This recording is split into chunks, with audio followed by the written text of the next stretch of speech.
Today, guys, we are going to be jumping off of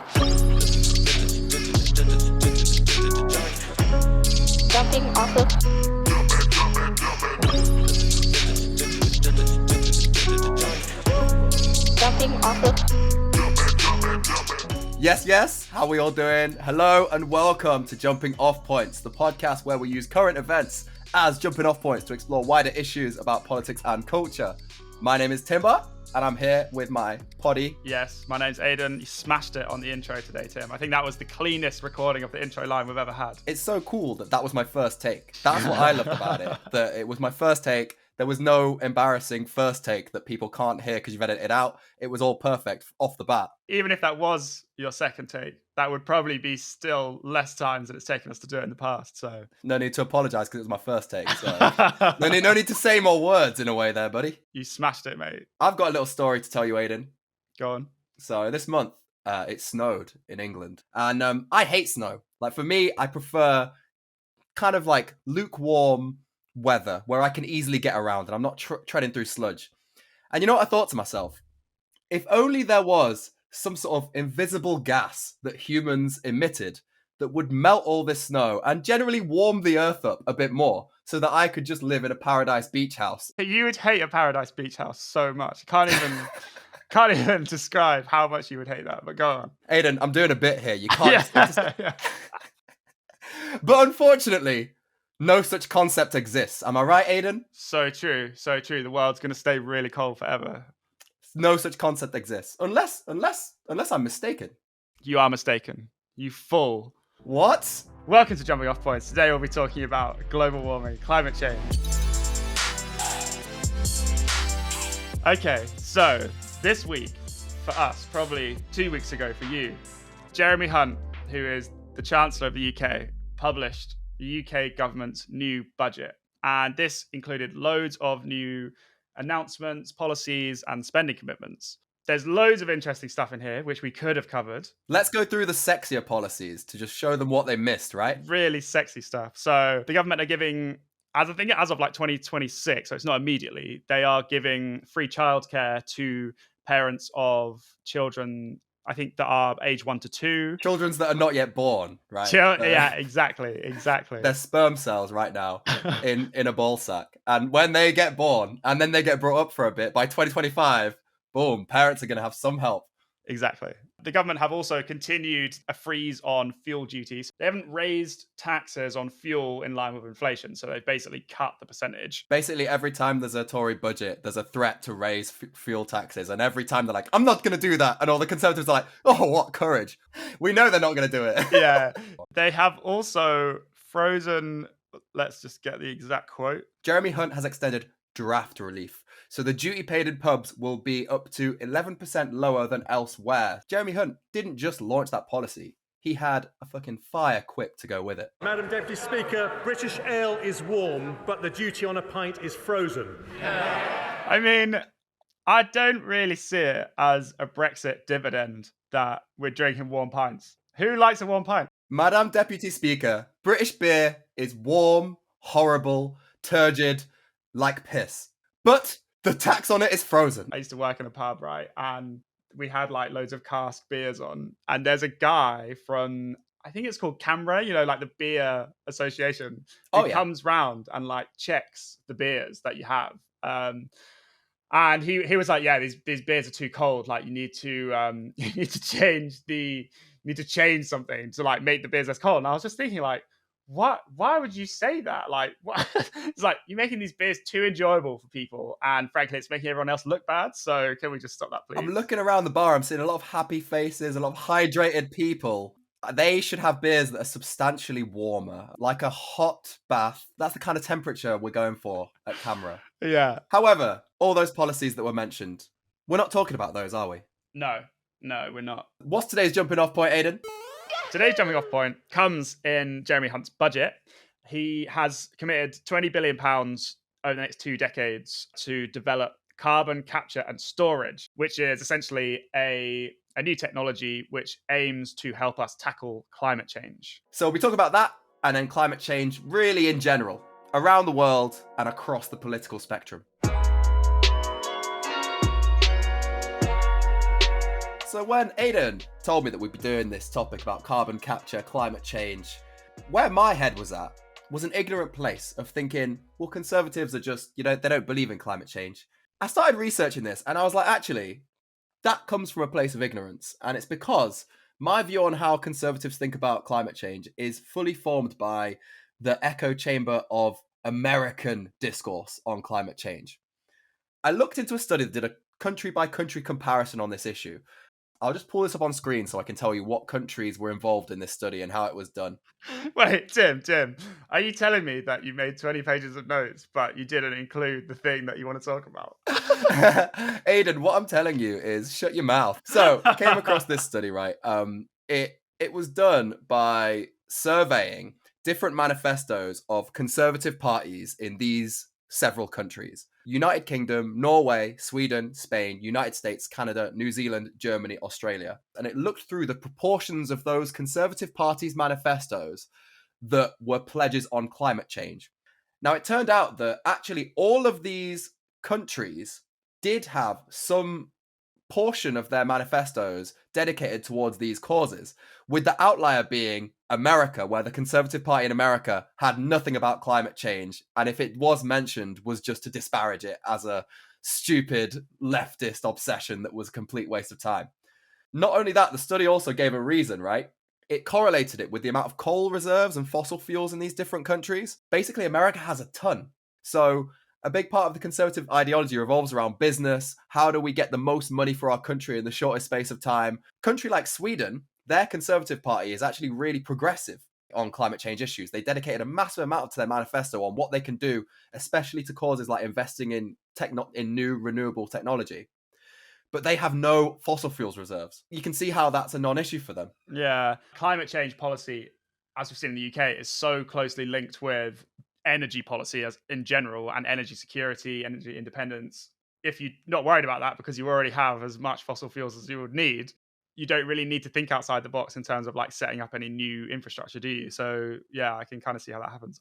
The American Conservative Party are a massive outlier on climate change in how extreme they are in climate skepticism. And yet, whatever policy is set in the US is the policy that reverberates around the world. Donald Trump pulled out of the Paris Climate Accord mid-2010s. Suddenly every country's like, well, why the fuck should we be in the Paris Climate Accord? If the biggest country in the world with the most fossil fuel reserves isn't doing it, why should we do it? Yeah. But my research didn't stop there, Aidan. Yeah, Tim, your research doesn't stop anywhere. This is what I'm learning from the document.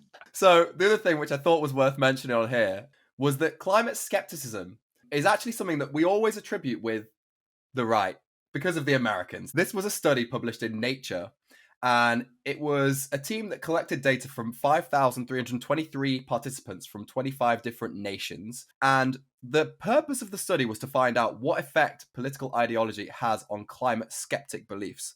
They asked specific questions about, do you think climate change is at all caused by man-made stuff? When they got an answer from someone that said, I think it's completely natural, there's nothing that we're doing as mankind to advance climate change, they got a little dot on the map. And they were labelled as a climate skeptic, so someone who completely doesn't believe in climate change. And then they mapped that with what their political ideology was. Oh, Aidan, I want you to look at this graph with me. Can you? I'm looking at it. Oh, Is it you got that? Fig3 relationship between liberal conservatives? Yes. Yeah. So what's interesting to you looking at this graph? So the average person who's a climate skeptic is on the right in most countries. There are some countries where it's more extreme, and pretty much everyone who's a climate skeptic is on the right. So I'm looking at Portugal and Poland and Canada and the US. The US is running away with it, though. The US is like... The US is so far to the right. Yeah, it's crazy. 2 streets over. They're on a different block. Yeah, I think that's probably just because in America, they don't really do moderate conservatism, do they? It's like, you're either a Democrat or you're way out. You're way out of pocket. Like, you're just so far out of just normality. And so what I found really interesting, though, was there are countries here where there are more people on the left who are climate skeptics than people on the right. Mm. Now, I'm going to run down these countries in a specific way because there's one that's just a real surprise to me. So, India, more leftists are climate skeptics. Singapore, South Korea. And I think looking at those, I'm like, well, they are a long way away. Maybe the way that like beliefs have developed, the way that these views have been nurtured, and the communities there are really different to how they sit in European countries. So they don't surprise me that much. But then we also have France. Yeah. That seems bizarre because they're so similar. They're in such a close proximity to Germany and us, and yet they're completely different on this. Like, it's a more left-wing thing to be climate skeptic. That is really strange. Yeah. They've had Macron there in power for quite a bit, who is, he's a right-wing person, but he's neoliberal right. So although he's on the right, he is also globally a moderate. Yeah, he's quite centrist. So I think if your ideology is driven by I'm against that, it might be the case that if you've got like a somewhat progressive on climate change centrist who's the right-wing guy in power, maybe your beliefs orientate more towards another direction out of opposition. True, but they do also have like quite a big, very right-wing demographic in France, don't they? Like if you've seen the rise of Marine Le Pen and stuff. Oh yeah, you've also got a massive faction of the left wing that like hates Muslims and that. No offense, France. Not to disparage. Some offense. You That's not a good thing. Yeah, fix up, France. You're not looking good on this graph. That has to be said. Look at yourself in this mirror. Look at yourself here. Do you know what though? Looking at this graph, I would say the UK is quite typical. The UK is basically where most countries are in terms of like its distribution of climate skeptics. Most climate skeptics are on the right, but about a third, I'm approximating here, are just to the left of centre. British restraint. Stiff upper lip. We're not going to go anywhere further than we have to on this. Okay, so we've set the scene. That's the world that we're talking about here. Obviously, the real world is that climate change is happening and that we are causing it. I think we're fine, mate. You and me. Yeah, unless you mean outside of this collective podcast pronoun of we. You're doing it, mate. I know that you're doing it. Yeah. Switch my car on and just let off a few toxic fumes like every now and then. Like, up the general output in the UK by quite a bit, I do. You bastard. In contrast to the US, in the UK, our Conservative government, part of their platform is tackling climate change. It's not like they don't believe that it's a problem that we need to solve. They do. And what we can do is maybe have a quick look at what this government have said over the years and what the current positions are. In 2013, the UK government launched a strategy to increase the uptake of electric vehicles. So this was in the era of David Cameron, way back in those years before anyone had even said the word Brexit. Now, interestingly, David Cameron was almost, I would say, quite progressive on climate change. He was a prime minister who made a big public spectacle of riding his bike to work, was trying to get everyone into the bike hire schemes instead of driving. He would, in speeches, constantly make appeals to being a conservative is about conserving everything, conserving the environment, conserving a green world for our future children, or my current children. Do I have children? Does David Cameron have children? Yeah, I think he does, because he got the only reason I know this is because he got a cat, which he didn't really like that much, but he got it because it was like part of his family persona. And now it's like the Downing Street cat called Larry, who still lives there. Right. Great trivia. David Cameron fans, it's your time. So basically, he tied it into his rhetoric in this way that it's kind of interesting. It's a way of framing climate change policy around your kids, our families. Yeah. And I think that's quite clever in a way. Yeah. Yeah. Because I think if you talk about protect, save the earth, save the planet, that seems very kooky and leftist. But as soon as you talk about, well, you might go to your local National Trust park in your Wellingtons with your croquet baton. Yeah. In 2015, the David Cameron's government also introduced a ban on plastic bags and a ban on coal-fired power stations. That was at a point when Conservatives were trying to rebrand. I was reading these papers about that time, and they said that although green policies were not popular amongst the Conservative electorate, they were a sort of way of swaying the median voter.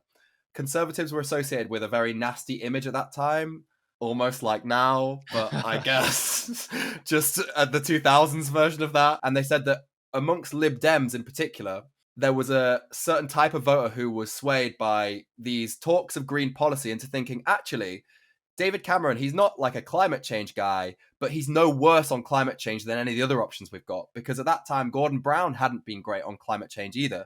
Labour had put in very few policies concerning energy use and the environment at all. So if someone's main motivating issue is that, suddenly it's a wash. Conservatives are no worse than any other party. And I think that's what David Cameron's rhetoric and the few policies they did manage to pass, that's the work it did electorally for them. Yeah. And I mean, also, surely this has to play a part. The climate crisis is real. It's going to affect all of us. History won't look kindly on people who were in power during these pivotal times and didn't do anything about it. So not only was it something that made sense electorally, like in terms of governing well, it's a must to have policies on this, right? That time of David Cameron coming into office in 2010 and the aftermath of those early 2010s was also a time of change within the Conservative Party. Because basically, once he was in power and he actually started to put in place some of these policies, one of which was a green tax, suddenly you had Conservative backbenchers kicking up an absolute storm. What also helped this to happen was that David Cameron appointed a Lib Dem into the role of main Secretary of Energy. So any of these green policies also, if you were chatting shit about the guy pushing those policies, it wasn't even someone from your own party, it was a Lib Dem who they were in coalition with.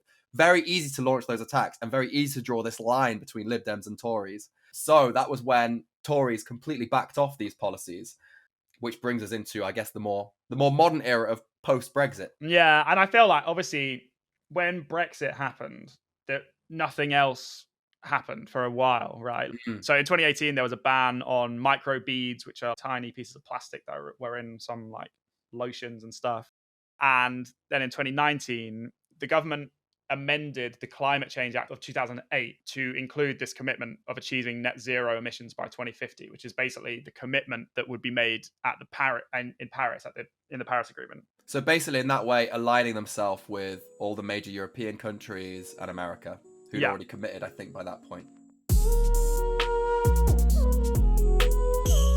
So that's a little walk up to how we got here.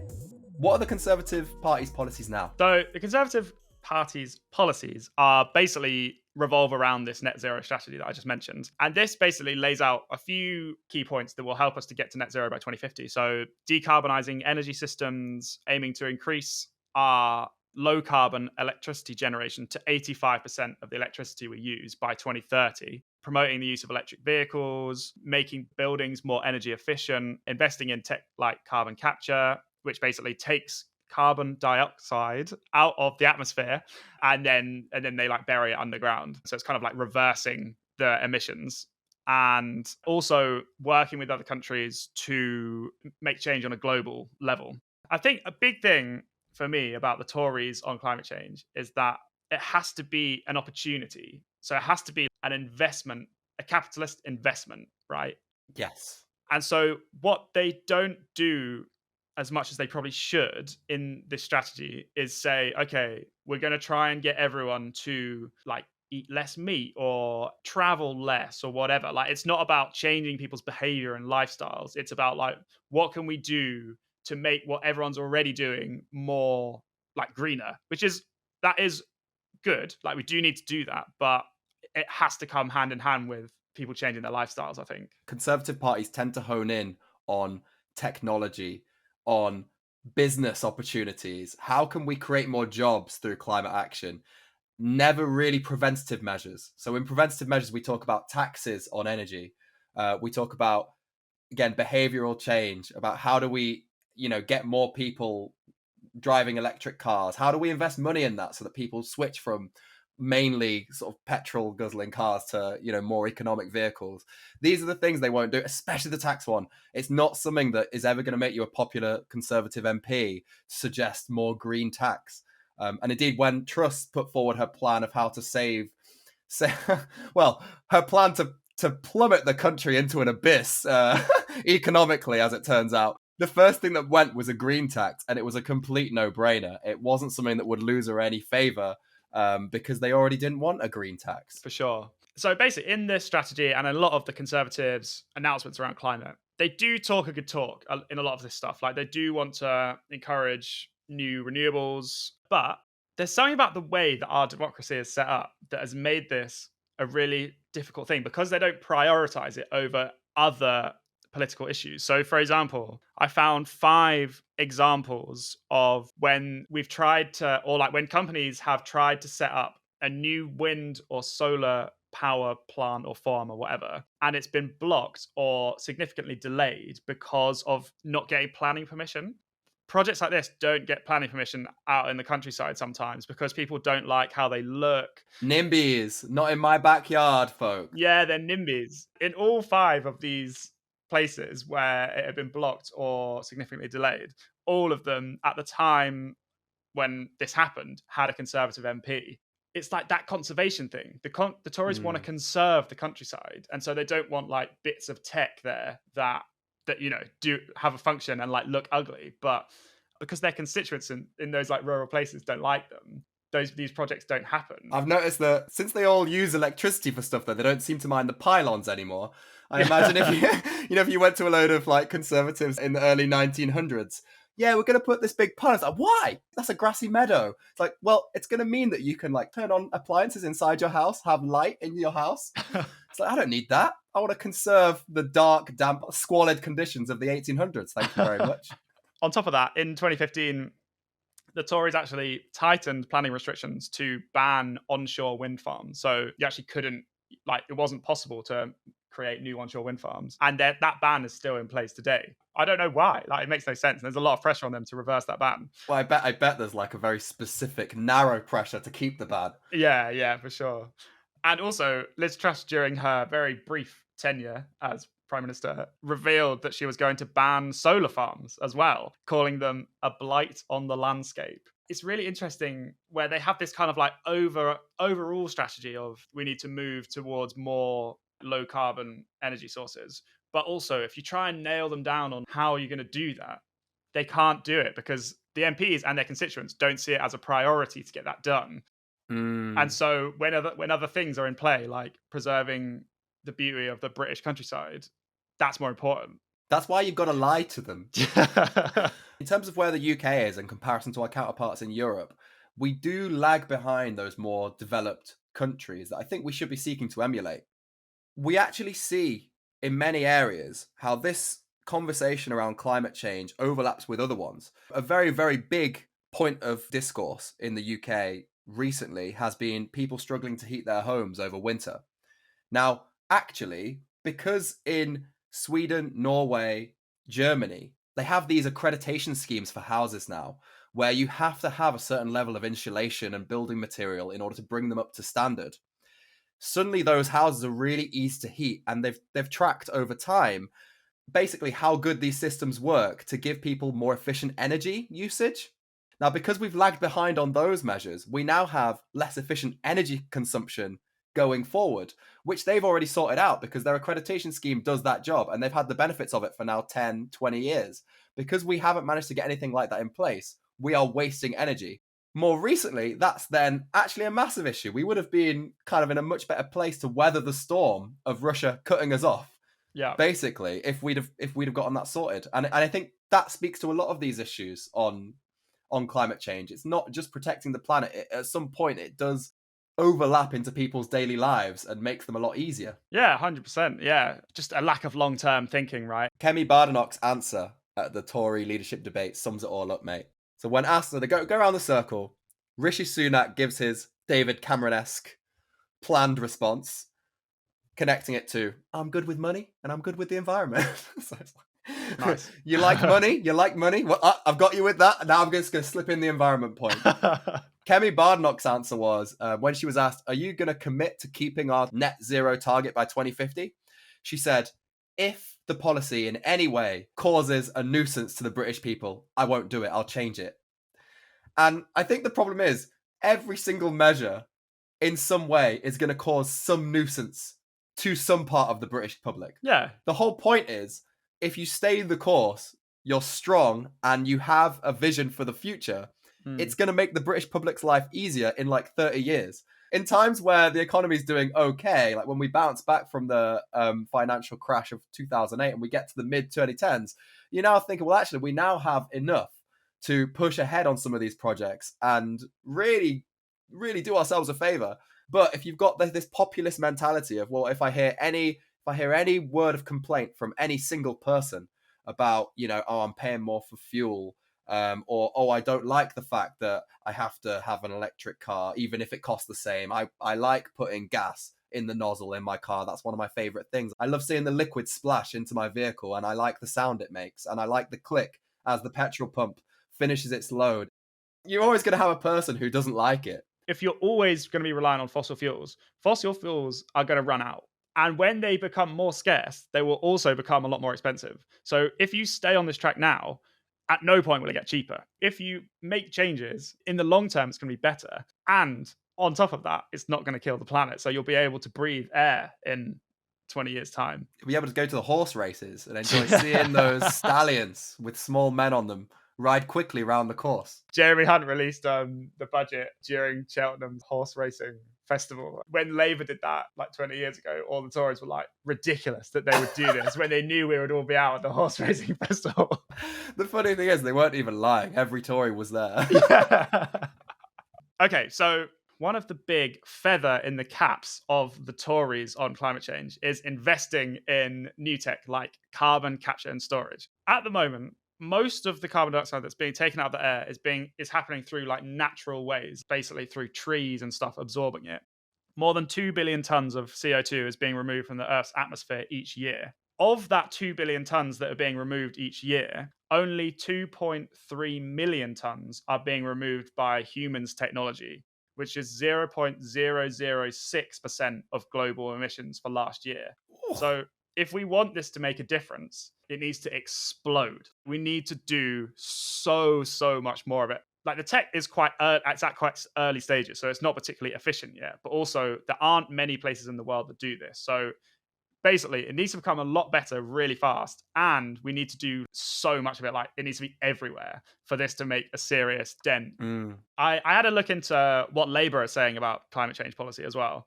I think their climate change policy really shows how central Labour is now. Like they are using a lot of the same language, albeit in a more left-wing way that the Tories are. So they are also kind of focusing their efforts on industry.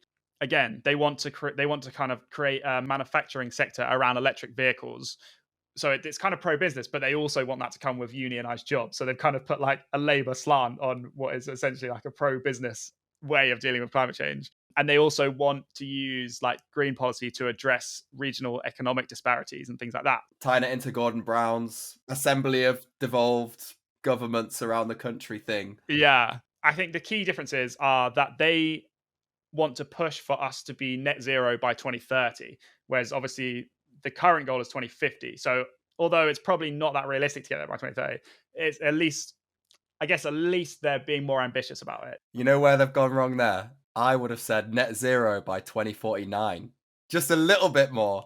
And you've outpaced them without even having to put in more work, really. It's like imagine that slogan is like 1 year ahead of the Tories. Just pip them to the post a little bit. That's all you need to do, really. And so they also have some stuff about like the need to reduce emissions. So they are clear that we need to change how we heat our homes, and they're sort of emphasizing the need for public transport, which I think is also generally a good idea. Oh, yeah. For a while during the changeover to Keir Starmer, they did have the same policies, at least in name on their website, as under the Corbyn era. To be generous to them, it does take a long time to come up with policies and change your whole policy platform, doesn't it? So to be mean to them, I can come up with these policies right now. Yeah, but your policy is just whatever the Tories do, but a year earlier. Whatever the Tories say, you just like, so last year, guys. Sounds good, actually. It's quite persuasive. Tories are like, oh, we're going to cut benefits from poor people. I'll be like, I'll do it 1 year earlier. So last year again, guys. So that's a brief run through of climate change in the UK. There's still so much more to talk about. Even in our notes, there's loads of stuff that we didn't touch on, but we've got to cut it short because... Would you say that things are really heating up, Aidan? Things are heating up on the climate front. That is apt. Although our listeners might not know this, on the edit there are a lot of cringe jokes that you are spared because of our diligence in chopping them out. And I was about to make a few there, so I'm going to back off. I think we can end it there. Well done, Tim. Showing amazing restraint today. Thank you. So thank you everyone for listening. We love you all a ton. A metric ton of CEO. No, oh my God, I've done it. No. And I said CEO instead of CO2. You need to do the good. I think. Okay, episode 10 out. Bye.